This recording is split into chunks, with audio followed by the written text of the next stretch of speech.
കരുത്തരായ സ്ഥാനാർത്ഥികളുമായാണ് CPIM ഇടതുപക്ഷ ജനാധിപത്യ മുന്നണി ഈ തെരഞ്ഞെടുപ്പിൽ കേരളത്തിൽ മത്സരിക്കാൻ ഒരുങ്ങുന്നത്. LDF ചർച്ച ചെയ്ത് CPIMന് 15 പാർലമെൻറ്റ് നിയോജക മണ്ഡലങ്ങളിൽ സ്ഥാനാർത്ഥികളെ നിർത്തുന്നതിനു വേണ്ടിയുള്ള തീരുമാനമാണ് എടുത്തത്. CPIക്ക് 4 സീറ്റ്, കേരള കോൺഗ്രസ് എമ്മിന് 1 സീറ്റ്, അങ്ങനെ മൊത്തം 20 സീറ്റ് ആ രീതിയിലാണ് നിശ്ചയിച്ചിട്ടുള്ളത്. CPIയുടെയും കേരള കോൺഗ്രസ് എമ്മിൻ്റെയും സ്ഥാനാർത്ഥികളെ ഇതിനകം തന്നെ അവർ പ്രഖ്യാപിച്ച് കഴിഞ്ഞിട്ടുണ്ട്.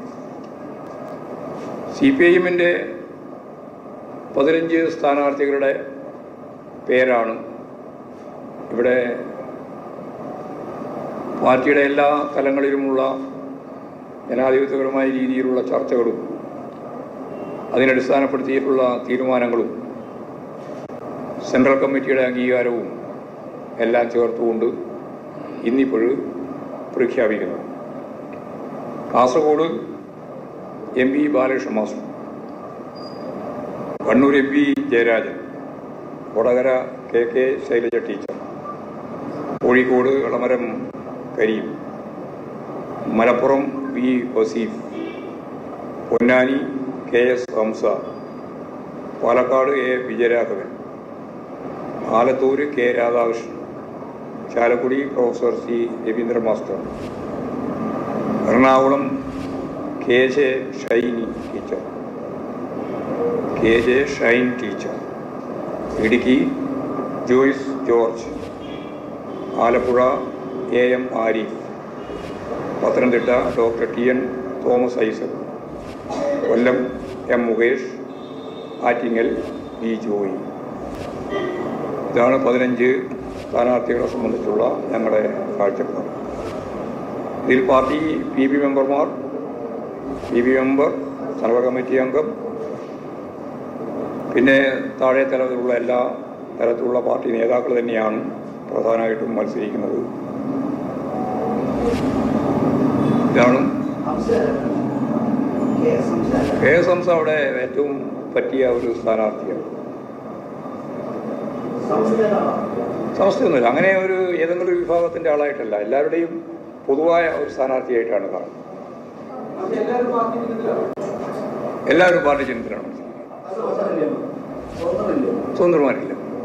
സ്വതന്ത്ര എന്ന് പറഞ്ഞാൽ ഇവരെല്ലാം പാർട്ടി നേതാക്കന്മാരാണെന്ന് എല്ലാവരെയും പറ്റി പറയാൻ പറ്റില്ല. ചില ആളുകൾ ആ രീതിയിലുള്ളതല്ല.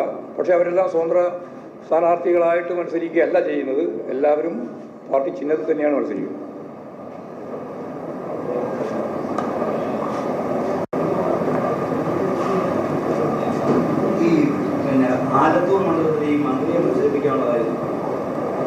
ഇത് അങ്ങനെ ഓരോ മണ്ഡലത്തിലും ഒരാളെ മത്സരിപ്പിക്കാൻ കൃത്യമായ എല്ലാവരും ഒരു കാര്യകാരണ നിയമമുണ്ട്.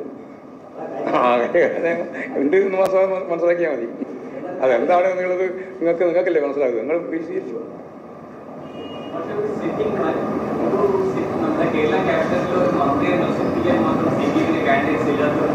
കാൻഡിഡേറ്റ് ഇല്ലാത്തതുകൊണ്ടല്ല, കാൻഡിഡേറ്റ് ഉള്ളതുകൊണ്ടല്ലേ മത്സരിപ്പിക്കുന്നത്. കാൻഡിഡേറ്റ് ഇല്ലെങ്കിൽ പിന്നെ ഞങ്ങളിങ്ങനെ പരിധി കണക്കില്ല ചെയ്യുക. ഇപ്പം കാൻഡിഡേറ്റ് ഉണ്ട്, ഇഷ്ടംപോലെ മത്സരിക്കുക.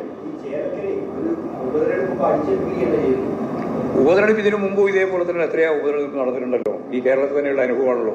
അത് UDFന്റെ ഭാഗമായിട്ട് ജയിച്ചിട്ടുണ്ട്, ഞങ്ങളുടെ ഭാഗമായിട്ട് ജയിച്ചിട്ടുണ്ട്. അതൊക്കെ നമുക്ക് നല്ല പരിചയമുള്ളതാണ് കേരളത്തിൽ.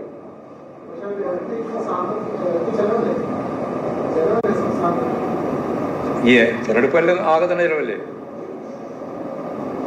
ചിലവൊഴിവായിട്ട് എന്തെങ്കിലും നടക്കുമോ?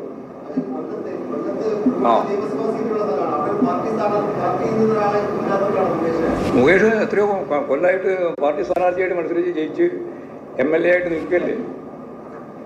അവിടെ സ്ഥാനാർത്ഥിയില്ല. അവിടെ നിങ്ങൾ എന്തടിസ്ഥാനത്തിലാണ് പറയുന്നത്? പാർട്ടി സ്ഥാനാർത്ഥിയായിട്ട് തന്നെ മത്സരിച്ച് അരിവാൾ ചുറ്റിയ നക്ഷത്രത്തിൽ ജയിച്ചിട്ടാണല്ലേ മുകേഷ്. അതിന് നിങ്ങൾക്ക് എന്താ സംശയം?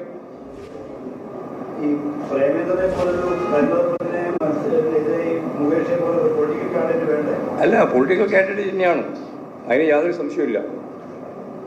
ഇന്ന് ഫലപ്രദമായിട്ട് പ്രേമേന്ദ്രനെ യഥാർത്ഥത്തിൽ BJPയുമായിട്ട് ബന്ധപ്പെട്ട് ലിങ്ക് ഉണ്ടായി വരികയില്ലേ. അദ്ദേഹത്തിൻ്റെ ഒപ്പം ഭക്ഷണം കഴിക്കാൻ പോയവർ ഒരാളിപ്പോൾ തന്നെ BJP ചേർന്നു. ഇതിനകം തന്നെ BJP ചേർന്നു. ഇനി ആരൊക്കെയാണ് BJP ചെയ്യുന്നത് നോക്കിയാൽ മതി. അതുകൊണ്ട് അതിലൊന്നും നിങ്ങൾക്ക് യാതൊരു ഭയം വേണ്ട. ഞങ്ങൾ നിർത്തിയിട്ടുള്ള സ്ഥാനാർത്ഥികളെല്ലാം എല്ലാം ജയിക്കാൻ വേണ്ടി നിർത്തിയിട്ടുള്ള സ്ഥാനാർത്ഥികളാണ്. എല്ലാ തെരഞ്ഞെടുപ്പിലും പരിഗണിച്ച പോലെ ഇപ്രാവശ്യം പരിഗണിച്ചിട്ടുണ്ട്.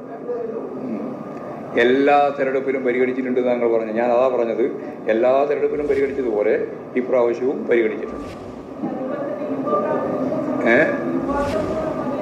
യുവാക്കൾക്കും പ്രാധാന്യം കൊടുത്തിട്ടുണ്ട്. എല്ലാം ഇതിൻ്റെ ഈ ലിസ്റ്റ് വായിച്ചു നോക്കിയല്ലേ കൃത്യമായിട്ട് മനസ്സിലാക്കുക. യുവാക്കളുണ്ട്, നല്ല പ്രായമുള്ളവരുണ്ട്, അത്ര പ്രായമില്ലാത്തവരുണ്ട്, എല്ലാവരും ചേർന്ന ഒരു ഏജ് ഗ്രൂപ്പാണ് മത്സരിക്കുന്നത്.